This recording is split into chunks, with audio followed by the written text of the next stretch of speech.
மறுக்கவில்லை, ஆன்மீகம் மறுப்பவர்களும் அல்ல. ஆனால் ஆன்மீகம் என்ற பெயரிலே போலியான ஆன்மீகவாதிகளைத்தான் நாங்கள் மறுக்கிறோம். இன்னைக்கு ஆன்மீகவாதிகள் என்ன செய்து கொண்டிருக்கிறார்கள் தெரியுமா? கோடிகளையும் லேடிகளையும் சுருட்டி கொண்டிருக்கிறார்கள். அதை கண்டுபிடித்தது எங்களுடைய அறிவியல் கருவி. கோடியை சிடியிலும் லேடியை கேமராவிலும் படம்பிடித்து மக்கள் முன்னால் அம்பலப்படுத்தியது எது? அவர்களுடைய போலி ஆன்மீகத்தை மக்கள் முன்னால் அம்பலப்படுத்தியது எங்களுடைய அறிவியல் சாதனம் அல்லவா? இது மட்டுமா? சற்று தினங்களுக்கு முன்னால் ராஜஸ்தான் மாநிலத்திலே கோட்டா என்ற நகரில், இது நான் சொல்வது கதையல்ல, நிஜம், நிதர்சனமான உண்மை.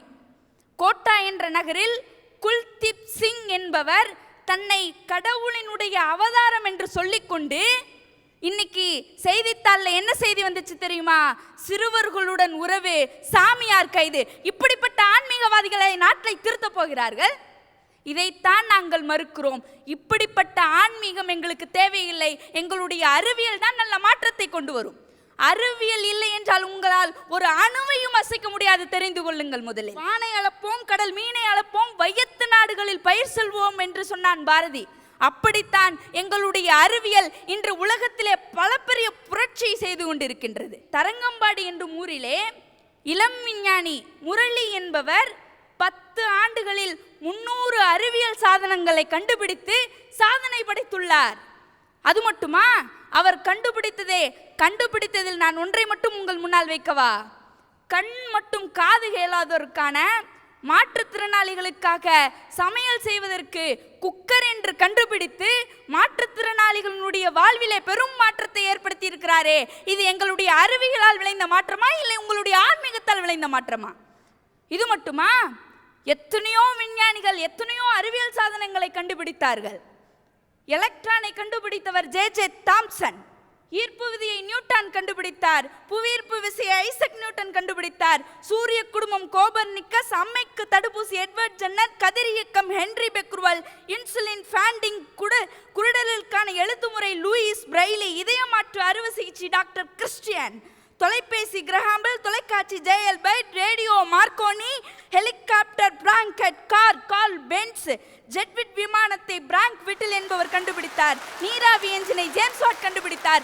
இத்தனை அறிவியல் சாதனங்களையும் எங்களுடைய அறிவியல் விஞ்ஞானிகள் கண்டுபிடித்து மக்களுடைய பயன்பாட்டிற்கு வைத்தார்கள்.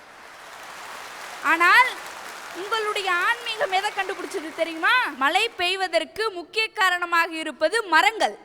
அப்படிப்பட்ட மரங்களை 2000 ஏக்கர் இயற்கை நிலங்களை சுருட்டி அதை அழிச்சு இன்னைக்கு நான் மன அமைதியை தரேன், எங்க கிட்ட வாங்கன்னு சொன்னா இது நாட்டினுடைய வளர்ச்சியை தடுக்குமா, இல்லை நாட்டினுடைய வளர்ச்சிக்கு முன்னேற்றமா இருக்குமா? இப்படிப்பட்ட ஆன்மீகம் எங்களுக்கு தேவையில்லை.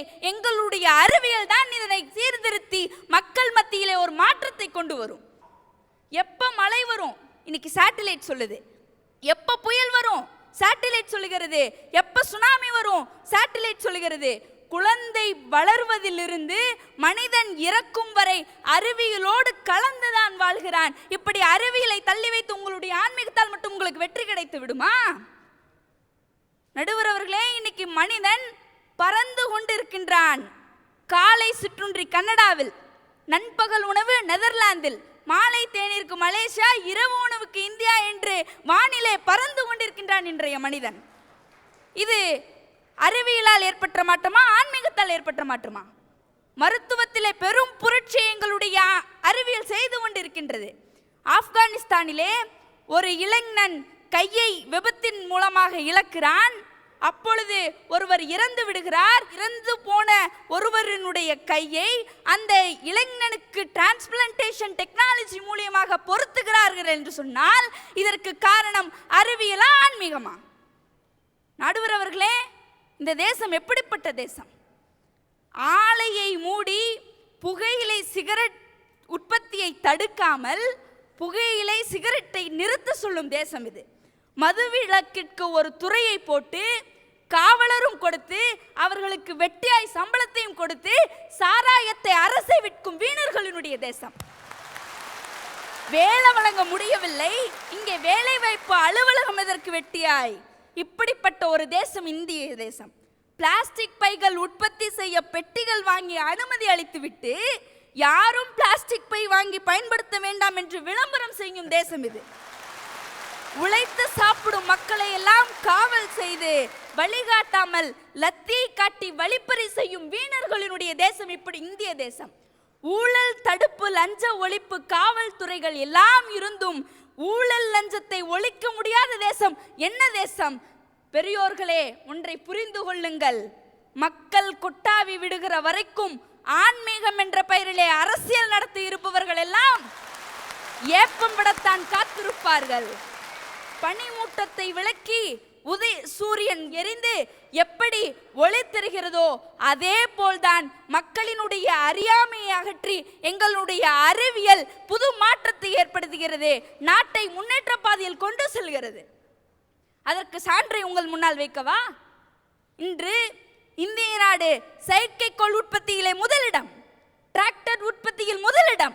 இதற்கெல்லாம் என்ன காரணம்? எங்களுடைய அறிவியலா, உங்களுடைய ஆன்மீகமா? இன்று மொபைல் போன் உற்பத்தியில் இந்திய நாடு 2ஆம் இடத்தை பெற்றிருக்கிறது. தொலைத்தொடர்பு உற்பத்தியில் இந்திய நாடு 2ஆம் இடத்தை பெற்றிருக்கிறது. அரிசி, கோதுமை உற்பத்தியில் இந்திய நாடு 2ஆம் இடத்தை பெற்றிருக்கிறது. இப்படி நாட்டினுடைய வளர்ச்சிக்கு அறிவியலினுடைய முன்னேற்றம் ஒத்துழைத்ததா, உங்களுடைய ஆன்மீக மாற்றம் ஒத்துழைத்ததா? நீங்களே முடிவு செய்து கொள்ளுங்கள். வாய்ப்பிற்கிறேன்.